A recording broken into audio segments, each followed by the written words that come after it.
Hello guys, कैसे हैं आप लोग। आशा करता हूँ कि आप सभी अच्छे होंगे और अपने एग्जाम्स की बढ़िया तैयारी कर रहे हैं होंगे। तो गाइस, आज है 9 अक्टूबर, तो शुरुआत करते हैं करंट अफेयर्स के नए सेशन के साथ। तो गाइस, अभी तक जिन्होंने हमारे चैनल को सब्सक्राइब नहीं किया है, शेयर नहीं किया है, तो प्लीज़ हमारे चैनल को सब्सक्राइब करिए, शेयर करिए और ज़्यादा बेल आइकन पर प्रेस जरूर कर दीजिए, जिससे आने वाले वीडियोस का नोटिफिकेशन आप लोगों को पहुंच सके। तो गाइस, शुरुआत करते हैं करंट अफेयर्स के नए सेशन के साथ। तो गाइस, क्वेश्चन नंबर फर्स्ट से शुरुआत करते हैं। हाल में किसी साहित्य का नोबेल पुरस्कार दिया गया है। तो आप लोग जरा 10 सेकंड सोचिए इसका आंसर क्या होगा। तो गाइस, हाल में किसी साहित्य का नोबेल पुरस्कार दिया गया है। तो गाइस, क्वेश्चन नंबर फर्स्ट का आंसर हो जाएगा अब्दुल रज्जाक गुरनाह को साहित्य का नोबेल पुरस्कार दिया गया है। और ये किस देश से बिलोंग करते हैं अब्दुल रज्जाक? ये तंजानिया से बिलोंग करते हैं। तंजानिया। तो ये तंजानिया से बिलोंग करते हैं, इन्हें साहित्य का नोबेल पुरस्कार दिया गया। आपसे ये भी पूछा जा सकता है कि अब्दुल रज्जाक गुरनाह को किस क्षेत्र में नोबेल पुरस्कार दिया गया। तो इसका आंसर हो जाएगा साहित्य के क्षेत्र में इन्हें नोबेल पुरस्कार दिया गया। साहित्य के क्षेत्र में। और ये किस कहाँ से बिलोंग करते हैं? तंजानिया से बिलोंग करते हैं, तंजानिया के निवासी हैं। तो गाइस, क्वेश्चन नंबर फर्स्ट का आंसर हो जाएगा option first will be correct. साहित्य का नोबेल पुरस्कार किसे दिया गया है? अब्दुल रज्जाक गुरनाह को साहित्य का नोबेल पुरस्कार दिया गया है। तो गाइस, क्वेश्चन नंबर फर्स्ट का आंसर हो जाएगा option first will be correct. तो गाइस, अभी तक जिन्होंने हमारे चैनल को सब्सक्राइब नहीं किया है, शेयर नहीं किया है, तो प्लीज़ सब्सक्राइब जरूर करिए, शेयर करिए और बेल आइकन पे जरूर प्रेस कर दीजिए, जिससे आने वाले वीडियोस का नोटिफिकेशन आपको मिल सके। तो प्लीज़ आप लोग का एक सब्सक्राइब बटन हम लोग को और मोटिवेट करेगा अच्छे अच्छे वीडियोस लाने के लिए। तो प्लीज़ सब्सक्राइब जरूर करिएगा प्लीज़। थैंक। तो गाइस, क्वेश्चन नंबर फर्स्ट पे आते हैं। हाल में किस महिला खिलाड़ी ने विश्व चैंपियनशिप में पहला रजत पदक जीता है? तो गाइस, क्वेश्चन नंबर सेकंड का आंसर हो जाएगा अंशु मलिक ने हाल में ही विश्व चैंपियनशिप में पहली महिला खिलाड़ी बन गई जिन्होंने पहला रजत पदक जीता है। तो अभी तक इनसे पहले किसी ने भी रजत पदक नहीं जीता था। तो गाइस, अंशु मलिक पहली खिलाड़ी बन गई हैं जिन्होंने विश्व चैंपियनशिप में पहला रजत पदक जीता है। तो अंशु मलिक किस खेल से संबंधित है? कुश्ती से। हम लोग ने कल भी डिस्कस किया था कि अंशु मलिक किस कुश्ती से संबंधित हैं। और अंशु मलिक ने एक विश्व चैंपियनशिप हो रही है कुश्ती की, कहाँ पे हो रही है? नॉर्वे में हो रही है।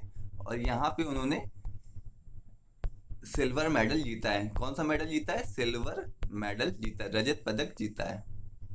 तो गाइस, क्वेश्चन नंबर सेकंड का आंसर हो जाएगा Anshu Malik. Question number first बहुत इंपॉर्टेंट क्वेश्चन है गाइस, सभी एग्जाम्स के लिए, जो भी पीसीएस और एसएससी के एग्जाम्स देने जा रहे हैं उन सभी एग्जाम्स के लिए क्वेश्चन नंबर फर्स्ट भी इंपॉर्टेंट है, क्वेश्चन नंबर सेकंड भी इंपॉर्टेंट है गाइस। तो क्वेश्चन नंबर सेकंड का आंसर हो जाएगा अंशु मलिक ने विश्व चैंपियनशिप में पहला रजत पदक जीतने वाली पहली महिला खिलाड़ी बन गई। इससे पहले अभी तक किसी ने भी विश्व चैंपियनशिप में सिल्वर मेडल नहीं जीता था। तो ये पहली महिला खिलाड़ी बन गई जिन्होंने विश्व चैंपियनशिप में पहला सिल्वर मेडल जीता है। तो गाइस, क्वेश्चन नंबर सेकंड का आंसर हो जाएगा option first will be correct guys.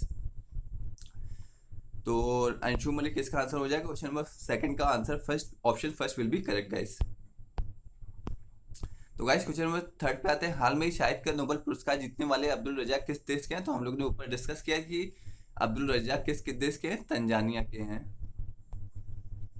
Tanzania. और इन्हें किस क्षेत्र में नोबेल पुरस्कार मिला है? अब्दुल रज्जाक को साहित्य के क्षेत्र में, साहित्य के क्षेत्र में नोबेल पुरस्कार मिला है। तो गाइस, क्वेश्चन नंबर थर्ड का आंसर हो जाएगा option first will be correct. तो गाइस, क्वेश्चन नंबर थर्ड का आंसर हो जाएगा option first will be correct.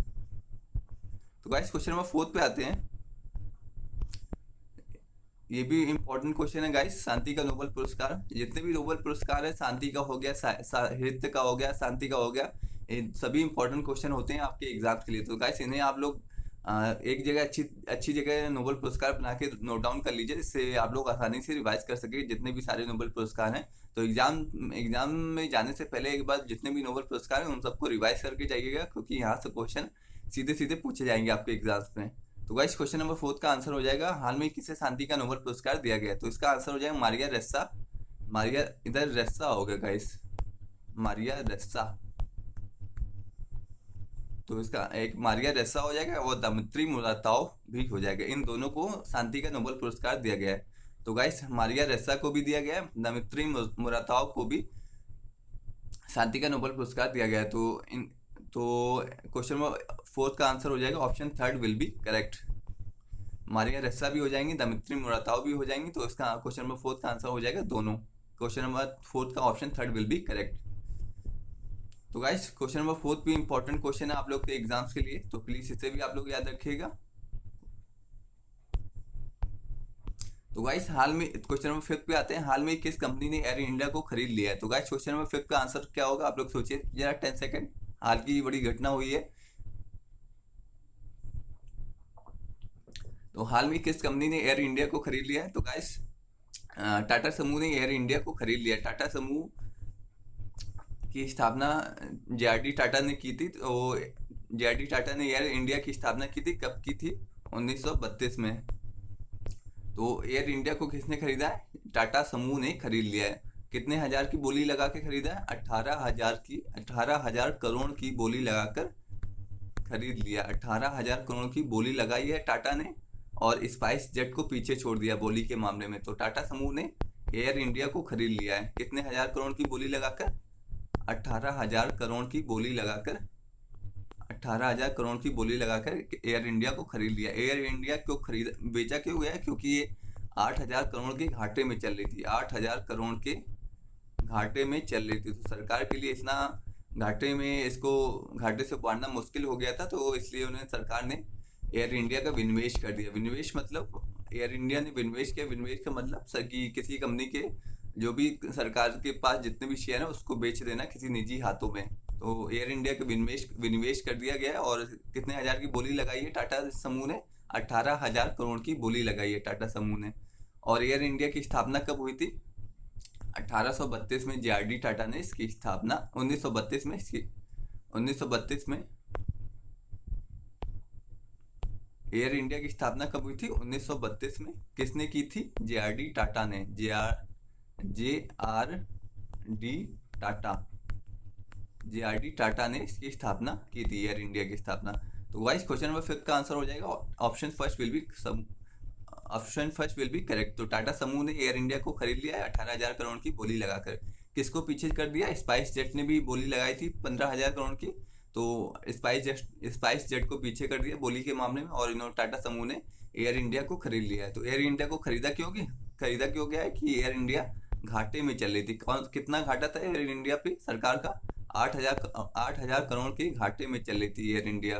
तो सरकार के लिए बहुत मुश्किल काम हो गया था कि एयर इंडिया को चलाए रखना। तो एयर इंडिया का विनिवेश कर दिया गया है। सरकार ने अपने सारे शेयर टाटा समूह को बेच दिए हैं। 18,000 करोड़ टाटा समूह को बेच दिए हैं। कितनी बोली लगाई है टाटा समूह ने, 18,000 करोड़ की बोली लगाकर एयर इंडिया को खरीद लिया है गाइस। तो गाइस बहुत ही इंपॉर्टेंट क्वेश्चन है आप लोग के एग्जाम्स के लिए, क्योंकि बहुत बड़ी घटना है। एयर इंडिया का विनिवेश कर दिया गया है, तो इसलिए ये बहुत बड़ी घटना हो जाती है। अब टाटा समूह एयर इंडिया का संचालन करेगी। तो टाटा समूह एयर इंडिया का संचालन करेगी। टाटा समूह एयर इंडिया का अब संचालन करेगी। तो अब भारत सरकार एयर इंडिया को नहीं चलाएगी, अब कौन चलाएगा, टाटा समूह एयर इंडिया को चलाएगा, टाटा समूह। तो गाइस क्वेश्चन नंबर फिफ्थ का आंसर हो जाएगा option first will be correct. तो गाइस क्वेश्चन नंबर सिक्स पे आते हैं। एयर इंडिया की स्थापना जे.आर.डी. टाटा द्वारा कब की गई थी। तो हम लोगों ने ऊपर डिस्कस किया है कि एयर इंडिया की स्थापना कब की गई थी, 1932 में की गई थी। किसके द्वारा की गई थी, जे.आर.डी. टाटा के द्वारा 1932 में इसकी स्थापना की गई थी। तो बहुत ही फैक्चुअल क्वेश्चन है आप लोग के लिए, बहुत ही सिंपल सा क्वेश्चन है। 1932 में जे.आर.डी. टाटा द्वारा स्थापना की गई थी। जे.आर.डी. टाटा द्वारा इसकी स्थापना की गई थी, 1932 में की गई थी। इसे आप लोग याद रखिएगा। और इसका एयर इंडिया का विनिवेश कर दिया गया है, और इसे टाटा समूह ने खरीद लिया है। तो गाइस क्वेश्चन नंबर 6 का आंसर हो जाएगा option second will be correct. तो गाइस क्वेश्चन नंबर 7 पे आते हैं। फोर्ब्स इंडिया रिच लिस्ट 2021 की सूची में कौन टॉप पर है। तो फोर्ब्स इंडिया रिच लिस्ट सबसे अमीर भारतीयों की लिस्ट जारी करता है। तो इस लिस्ट में कौन पहले नंबर पे है, इस पहले नंबर पे है मुकेश अंबानी।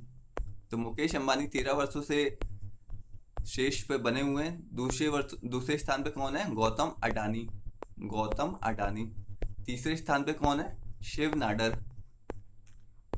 तो मुकेश अंबानी 13 वर्षों से शीर्ष पे बने हुए हैं, तो इनको अभी तक कोई पिछाड़ नहीं पाया, ना तो गौतम अडानी पिछाड़ पाए ना, सिर्फ नाडर पिछाड़ पाए हैं। तो मुकेश अंबानी 13 वर्षों से शीर्ष पे बने हुए सबसे अमीर भारतीय कौन है? मुकेश अंबानी। तो option first will be correct हो जाएगा, सेवन का option first will be correct हो जाएगा गाइस। मुकेश अंबानी 13 वर्षों से टॉप पे बने हुए हैं, 13 वर्षों से शीर्ष पे बने हुए हैं गाइस।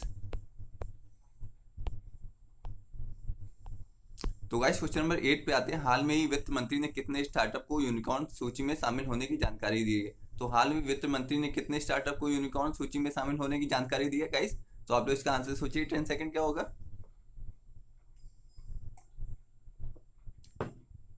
तो गाइस क्वेश्चन नंबर 8 का आंसर हो जाएगा option first will be correct. हाल में ही वित्त मंत्री ने 28 स्टार्टअप को यूनिकॉर्न सूची में शामिल होने की जानकारी दी है। यूनिकॉर्न को क्या होता है? जिनकी कंपनी का मूल्य कितना हो, 1 बिलियन डॉलर से अधिक हो, 1 बिलियन डॉलर से अधिक हो, 1 बिलियन डॉलर से अधिक हो। जिन स्टार्टअप का जो भी मूल्य है वो 1 बिलियन डॉलर से अधिक है तो उसे यूनिकॉर्न कहते हैं। जैसे कोई स्टार्टअप हो गया, उसका मूल्य 1 बिलियन डॉलर से अधिक है, 1 बिलियन डॉलर से अधिक है तो उसे यूनिकॉर्न सूची में शामिल किया जाएगा, यूनिकॉर्न क्लब में शामिल कर लिया जाएगा उसे। अब जैसे अभी तक कितने भारत में यूनिकॉर्न है? भारत में 65 यूनिकॉर्न है, यानी इनकी संपत्ति जो भी इन स्टार्टअप का मूल्य है वो 1 बिलियन डॉलर से अधिक है। भारत में 65 यूनिकॉर्न है, 65 यूनिकॉर्न हो गए टोटल। इनकी संपत्ति कितनी? 1 बिलियन डॉलर से अधिक है, 1 बिलियन डॉलर से अधिक है। इन जितने भी स्टार्टअप हैं, जिन स्टार्टअप की संपत्ति का मूल्य 1 बिलियन डॉलर से अधिक होता है उन्हें क्या कहते हैं? यूनिकॉर्न कहते हैं। तो अभी वर्तमान में कितने स्टार्टअप की जानकारी दी है जो यूनिकॉर्न सूची में शामिल हुए? 28। तो और टोटल कितने यूनिकॉर्न हो गए? टोटल हो गए 65 यूनिकॉर्न भारत में हो गए जिनकी संपत्ति का मूल्य 1 बिलियन डॉलर से अधिक है। तो गाइस क्वेश्चन नंबर 8 का आंसर हो जाएगा option first will be correct. तो गाइस अच्छा क्वेश्चन है यूनिकॉर्न वाला क्वेश्चन। तो कितने नए यूनिकॉर्न शामिल हुए हैं, कितने नए स्टार्टअप शामिल हुए यूनिकॉर्न क्लब में? 28। टोटल कितने हो गए? 65 हो गए हैं गाइस। तो गाइस क्वेश्चन नंबर 9 पे आते हैं। स्वामित्व योजना किस मंत्रालय द्वारा लागू की जाती है? तो गाइस क्वेश्चन नंबर 9 का आंसर सोचिए आप लोग क्या होगा। क्वेश्चन में बहुत ही इंपॉर्टेंट क्वेश्चन है आप लोग के लिए, इंपॉर्टेंट क्वेश्चन है गाइस। सभी एग्जाम्स के लिए, पीसीएस, एसएससी, जितने भी एग्जाम्स हैं सभी एग्जाम्स के लिए इंपॉर्टेंट क्वेश्चन है। तो गाइस क्वेश्चन नंबर 9 का हो जाएगा option first will be correct. Panchayati Raj मंत्रालय द्वारा स्वामित्व योजना को लागू किया जाता है। पंचायती राज मंत्रालय, इसके द्वारा स्वामित्व योजना को लागू किया जाता है। तो स्वामित्व योजना होती क्या है कि स्वामित्व योजना के जरिए आप लोग को जो भी गांव में घरों के कानूनी दस्तावेज प्रदान किए जाएंगे, घरों के कानूनी दस्तावेज, एक तरह से आपको घर के कागज प्रदान किए जाएंगे। जो गांव में जो भी घर होते हैं उनके कानूनी दस्तावेज आप लोग को, जो गांव वालों को घर के कानूनी दस्तावेज प्रदान किए जाएंगे। जिससे क्या होगा कि आप लोग को घर का मालिकाना हक मिल जाएगा, कि आप लोग दिखा सकेंगे कि इस घर के मालिक हम लोग हैं।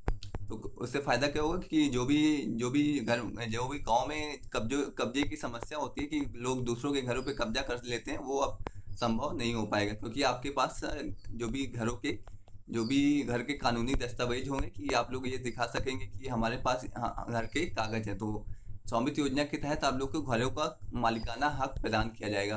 कैसे प्रदान किया जाएगा? संपत्ति कार्ड दिया जाएगा, संपत्ति कार्ड आप लोग को दिया जाएगा। संपत्ति कार्ड एक प्रकार के क्या होंगे? घरों के कानूनी दस्तावेज होंगे, एक प्रकार से घरों के आपको जो कागज वितरित किए जाएंगे कि आप लोग किसी को भी दिखा सकते हैं कि इस घर पे हमारा मालिकाना हक है। और जो भी जैसे गांव में कब्जे वाली समस्या होती है कि दूसरों के घरों में कब्जा कर लेते हैं, तो कब्जों की जो भी समस्या होती है उससे छुटकारा पाया जा सकेगा गांव में। तो एक प्रकार से गांव वालों के लिए बहुत ही अच्छी योजना है स्वामित्व योजना। इससे क्या होगा? आप लोग को घरों के कागज मिलेंगे, घरों पे कागज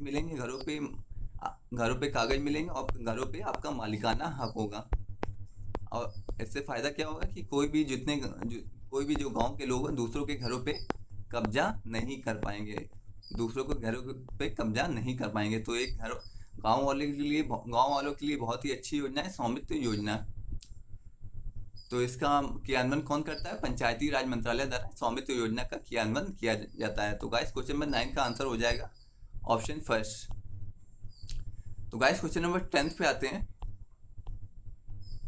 स्वामित्व योजना का उद्देश्य है, तो स्वामित्व योजना का उद्देश्य क्या है आप लोग सोचिए। तो स्वामित्व योजना का उद्देश्य है कि भूमि का स्वामित्व प्रदान करना, भूमि का मालिकाना हक प्रदान करना। आप लोगों को इस योजना के तहत क्या होगा कि घरों के कानूनी दस्तावेज प्रदान किए जाएंगे, जाएंगे। इसका मतलब क्या होगा कि आप लोग को अब आप लोग का घरों पे मालिकाना हक होगा। आप लोग किसी को भी दिखा सकते हैं कि जो भी घर के कागज हैं वो हमारे पास है, और कोई भी जो दूसरे आदमी हैं गांव के लोग वो उस घर पे कब्जा नहीं कर सकते। आप लोग इस एक प्रकार से क्या होगा, घर का मालिकाना हक आप लोग को प्रदान किया जाएगा। घरों का मालिकाना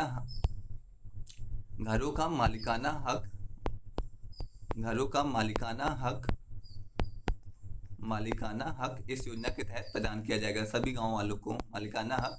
इससे फ़ायदा क्या होगा कि गांव में जो कब्जे की समस्या होती है वो दूर हो जाएगी, कि कोई भी ऐसा नहीं हो सकता कि कोई भी दबंग आदमी आके वो आपके घर पे कब्जा कर ले।